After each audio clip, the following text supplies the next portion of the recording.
नमस्कार, स्वागत है आप सभी का हमारे YouTube चैनल सोशियो की पॉइंट पर।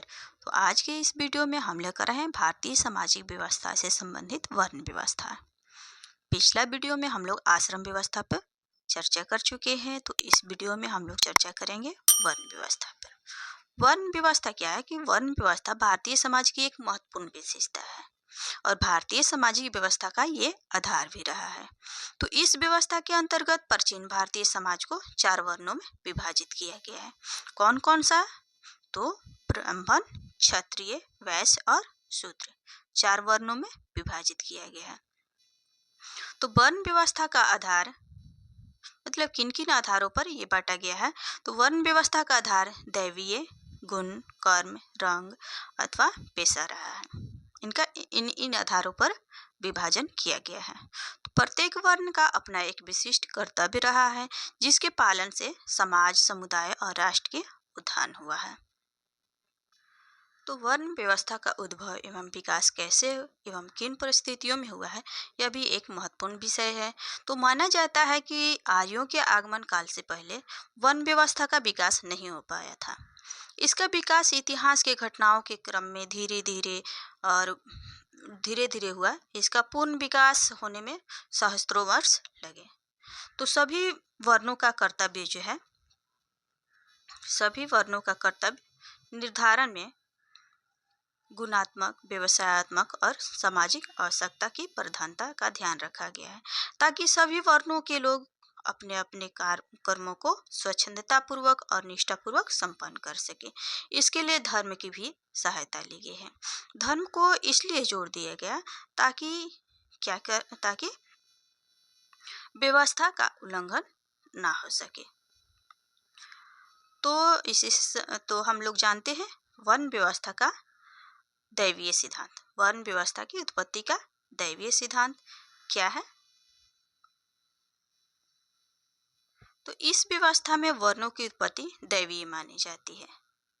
जो वर्ण व्यवस्था का दैवीय सिद्धांत है, इसमें किससे वर्णों की उत्पत्ति मानी जाती है? दैवीय मानी जाती है।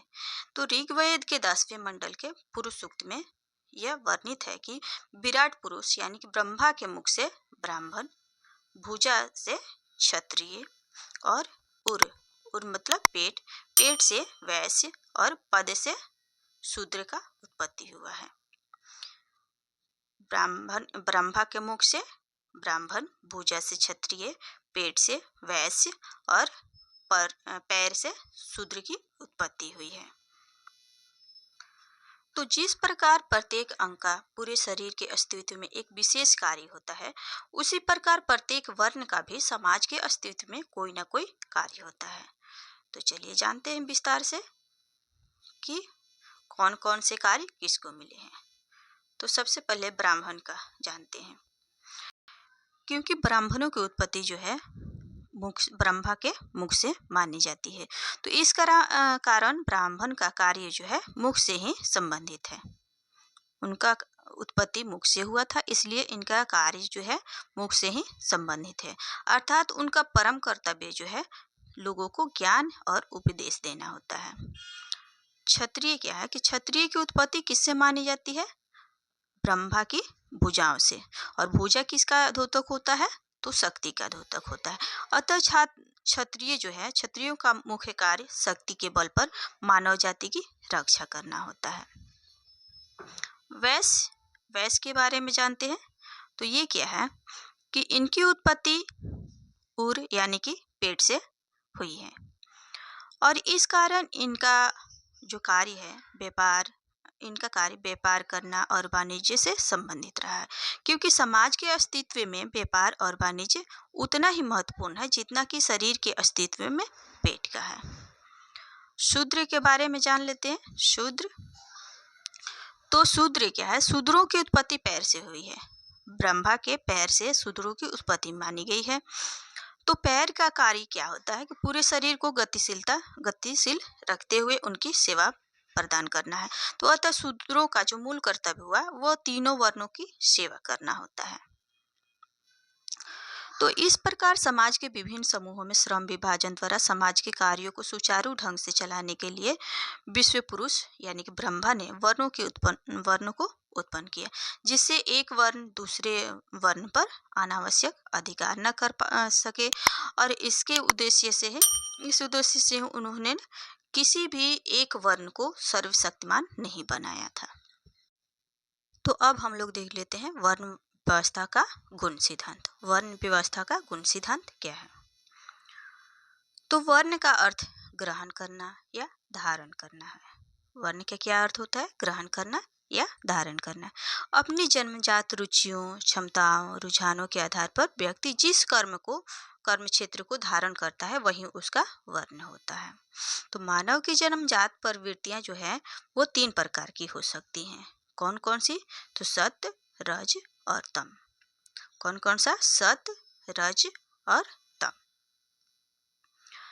तो सत्य और तम जो है वो परस्पर विरोधी हैं। यानी कि एक जहाँ पे रहेगा सत्य वहाँ पे तम नहीं रहेगा, अगर तम रहेगा तो वो सत्य नहीं रहेगा। तो एक की उपस्थिति दूसरे की अनुपस्थिति है। तो इसलिए सत्य और रज का मिश्रण हो सकता है, सत्य और रज का मिश्रण हो सकता है, और तम और रज का भी मिश्रण हो सकता है। तो इसलिए भारतीय सामाजिक संगठन में व्यक्तियों को 4 वर्णों में बांटा गया है। कौन कौन सा? तो इसमें पहला श्रेणी आता है वो वर्ग।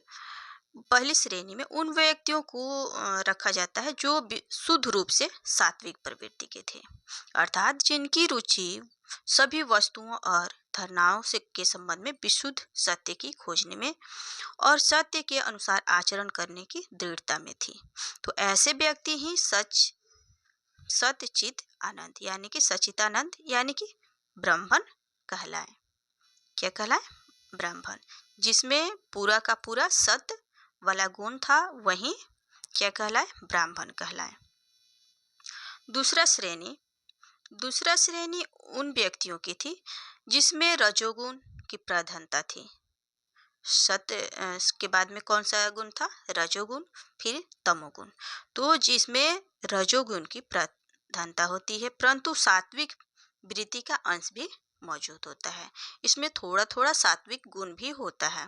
तो वे एक और ऐश्वर्य और शक्ति की ओर आकर्षित होते हैं, तो दूसरी ओर धर्म की आवाज पर बिना क्षण गवाए, बिना मुंह किए अपने प्राणों की बाजी लगा देते हैं।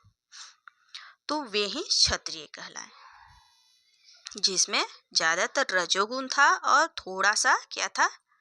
सात्विक गुण था। तो क्या कहलाए? क्षत्रिय कहलाए। तीसरा श्रेणी उन मनुष्यों की बनी जिसमें क्या होता है कि राजसिक तत्व तो शेष था परंतु तामसिक प्रवृत्ति भी उसमें था। तो वे धन, संपदा और ऐश्वर्य को जीवन की प्रधानता देते थे।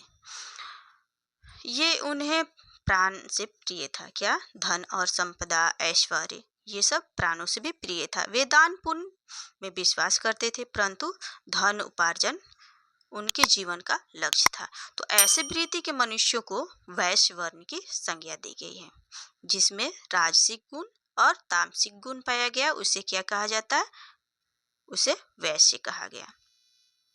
अंतिम रूप से ऐसे व्यक्ति शेष रह गए जो विशुद्ध रूप से तामसिक गुण जिनमें था, तो वे ही शूद्र कहलाए।